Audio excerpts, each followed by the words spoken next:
Bonjour chers abonnés, chers auditeurs, chers téléspectateurs de Prince TV. On commence ce journal aujourd'hui avec Edoxy Yao, la go Bobarapa, la go qui a tout devant, la go qui a tout derrière, qui je viens d'apprendre sera bientôt en tournée européenne. Voilà, j'ai reçu un mail m'informant que Edoxy Yao vient d'obtenir hier ou avant-hier son visa Schengen pour venir donner sa tournée européenne pour la toute première fois de sa carrière d'artiste chanteuse. Voilà.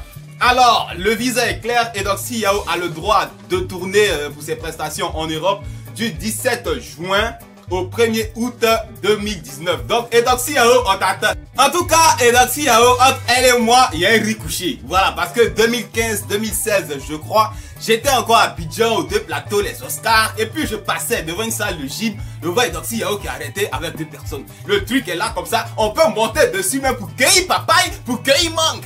Donc, j'ai voulu m'approcher pour lui demander, Tanti, je peux te toucher, mais je me suis retenu parce que voilà, faut pas. Donc, Edoxy Yao, cette fois-ci, si tu viens, ce riz couché là, parce que ça m'a fait mal. Après, quand de te voir aller au Bénin, les gens ont touché au Bénin, au Cameroun, les gens ont touché, au Sénégal même, ils ont touché. La dernière fois à Blocos, ils ont touché, ça m'a fait mal au cœur. Donc, Edoxy Yao, cette fois-ci, si tu viens pour ta tournée européenne, si moi je viens à ton spectacle, c'est pas pour te regarder chanter, Edoxy Yao, suis mon regard. Si tu es venu, c'est que tu es venu. On continue. TV. On poursuit maintenant avec une information relative à Petit Denis, capitaine El Capo, capitaine du Zouglou, qui comme vous le savez est présentement en tournée européenne. Et il n'a pas manqué de se lâcher lors d'une interview. J'ai eu un petit pincement au cœur d'entendre Petit Denis dire il veut vivre. Voilà, parce que l'artiste s'est dit tiraillé par la drogue. Ça, tout le monde le sait, c'est son vice, il le reconnaît. Mais lui, il a envie de vivre. Et ce n'est pas la première fois. La dernière fois, j'ai vu sur First Magazine un artiste zougloumen du nom de Bagnon aussi qui a dit la même chose. Franchement, la drogue le fatigue. C'est l'occasion pour moi. Je ne suis pas le père de quelqu'un sur cette chaîne. Je ne suis pas le conseiller de quelqu'un, mais quand je rentre dans mes statistiques, je me rends compte que je suis suivi par beaucoup de jeunes. Et il y a beaucoup de personnes de jeunes qui m'envoient le son de rap et tout, qu'on fasse leur promotion. C'est l'occasion de vous dire, parce que je me rappelle quand j'étais encore à Abidjan, à Angré, Rivera, les petits rappeurs, ils pensent qu'il faut de la drogue pour être un peu dans le style, un peu Kiff No Beat. C'est vrai, Kiff No Beat, ils sont dans les gammes. Souvent, quand Arafat fait ses snaps, tu vois Arafat et bien il va un trésor derrière, il le snap, il dit ah petit, tu es en train de fumer. On voit souvent des Bordeaux dans son direct, il y a une vidéo qui se baladait où des Bordeaux disait la drogue c'est son nom qui n'est pas bon, mais ce qui est dedans c'est trop bon. Tu vas me parler d'Alpha Blondie, voilà, mais eux, ils sont eux. Vous avez des artistes à qui vous voulez ressembler. Vous êtes jeunes, nous sommes jeunes. Je vois dans les statistiques, il y a beaucoup de jeunes. Ne vous lâchez même pas. J'ai eu mal au cœur de voir pendant l'anniversaire de Bob Marley, certains faire des statues, des photos ça et là. Non, comme c'est le jour de Bob Marley, on va fumer, on va se mettre bien. Petit à petit, tu es en train de détruire ta vie, tu ne sais pas. Aujourd'hui, on voit Petit Denis qui en parle, on voit Bagnon qui en parle. Il y a un autre artiste, même il y a quelques années, qui en est mort, qui en est décédé. Donc, j'exhorte la jeunesse ivoirienne. Je ne suis pas, je répète, le conseiller de quelqu'un, ni le père de quelqu'un. C'est pas moi qui vous donne l'argent, mais ne tombez pas dans ça. Voilà, ça c'était les mots de Petit Denis, un artiste qui a eu du succès, qui continue même à avoir du succès, mais la drogue a sali son talent, l'a éteint quelque part. Plus loin, Petit Denis a annoncé que présentement il est en studio ici en France à Nantes avec Freddy Asoba, et dès qu'il rentre à Abidjan, peut-être qu'il y a de nouvelles sonorités, il y a de nouvelles bombes. On attend de voir le capitaine du Zouglou. On continue. TV. On poursuit maintenant avec TV3, grand frère de DJ Arafat, qui n'a pas manqué tout récemment après le moto de clasher son petit frère Yorobo. Bon, ça fait bizarre. Voilà, les artistes de Côte d'Ivoire, s'il vous plaît, il y a des histoires de famille que vous devez gérer en famille. Vous ne devez pas venir exposer ça sur les réseaux sociaux. Quand nous, on va prendre pour faire bafou, pour faire toller, on va dire non, les youtubeurs, ils se gèrent dans la vie privée des stars. Arafat et puis TV3, vos histoires, gérez ça en famille. Virtual Olas, prochainement, si à bafou, gérez ça en famille. Les stars de Côte d'Ivoire, gérez vos trucs en famille. Hein? C'est ton frère, prends son numéro, tu l'appelles, tu lui dis ah petit c'est quoi, vous venez vous exposer. Bon, on va pas parler de ça même. On continue avec Debordo Likoufa qui, comme vous le savez présentement, est en train de lapider Arafat, même si ces temps-ci il s'est calmé. Alors Arafat ne réagissait pas en direct comme avant. Arafat lui a juste laissé deux petits mots que j'ai pu noter ici. Arafat a demandé à Debordo de s'assagir et de composer des bombes musicales pour faire plaisir à ses fans. Et comme vous le savez, il y a quelques jours, Baby Philippe avait une petite honte à Debordo Likoufa comme quoi il n'a rien en studio et puis il parle. Voilà, hier j'ai pu voir une vidéo de Baby Philippe et de Debordo au studio de BBP Team s'il vous plaît. en train de préparer quelque chose, en train de composer quelque chose. Ils étaient en train de chanter doucement, doucement, doucement. Hein, Desbordeaux faisait un petit freestyle a cappella, il chantait, posé. Et quand il a voulu agresser Arafat parce que il avait commencé à dire nous, on va pas chanter pour des millions de vues, on va pleurer pour des millions de vues. Baby Philippe là, hein, pardon, faut te calmer. André, Baby Philippe, tu as peur d'Arafat, hein? Même si Desbordeaux gâtait là.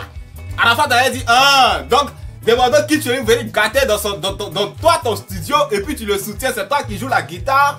Hein? C'est comme si notre réconciliation, tu es un peu hypocrite. Baby Philippe a vu clair dedans. Il dit non, Desbordeaux s'était fâché. Oh, pourquoi? Bon, je vous laisse voir la vidéo.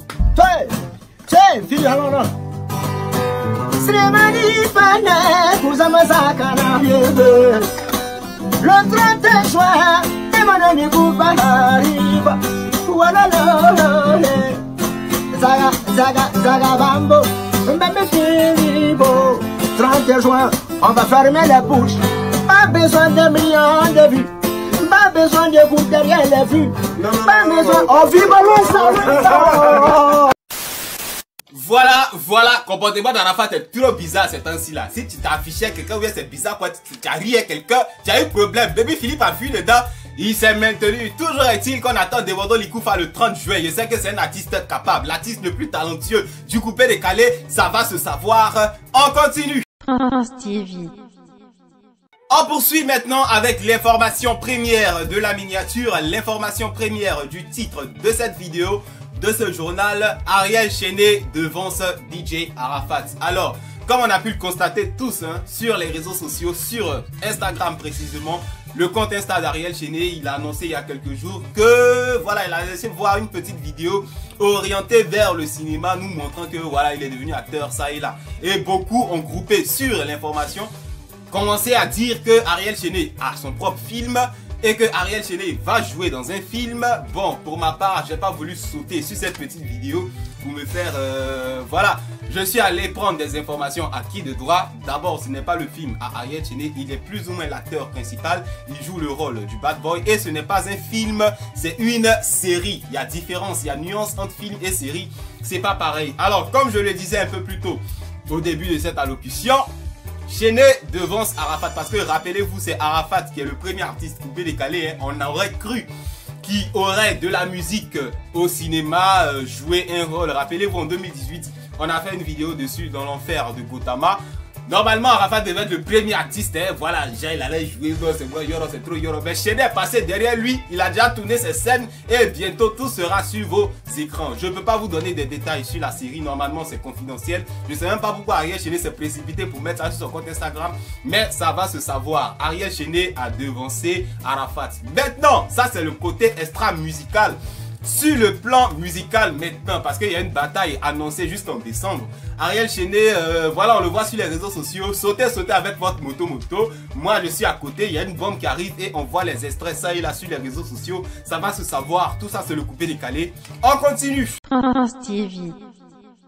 On poursuit maintenant avec Ahmed Chala, lieutenant de Douk Saga à l'arrivée du coupé décalé originel, qui vient de nous annoncer sa prochaine sortie. D'après Ahmed Chala, lui, il a vu Douk Saga en rêve. Douk Saga lui a dit, Ahmed Chala, après le mois du Ramadan, apporte la paix, la joie dans le cœur des Ivoiriens. Donc après le Ramadan, Ahmed Chala arrive avec un nouveau concept. Et voilà, de ce que j'ai pu apprendre, c'est lors du dernier passage de Serge Beno à Paris que les deux hommes ont collaboré. Donc ça sera un featuring Beno ou Ahmed Chala, ou bien je sais pas si c'est l'arrangement que Beno a fait ou ça sera un featuring, ça va se savoir. Le vieux, tu as envie de chanter, faut chanter. Quelle histoire de Douk Saga est venu te parler en rêve, il est venu te donner des consignes. Coupé décalé, il y a trop de choses, hein, il y a trop de choses. On continue. Prince TV.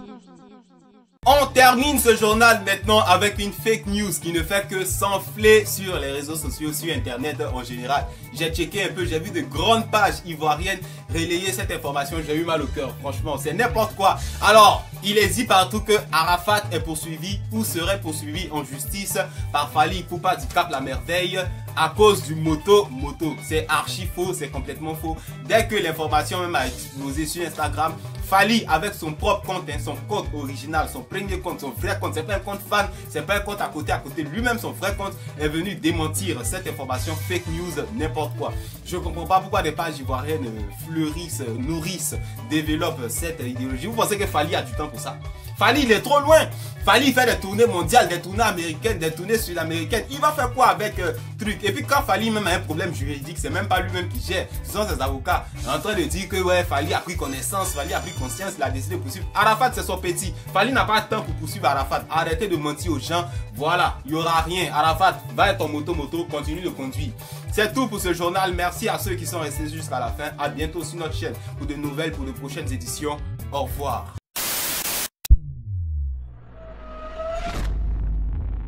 France TV.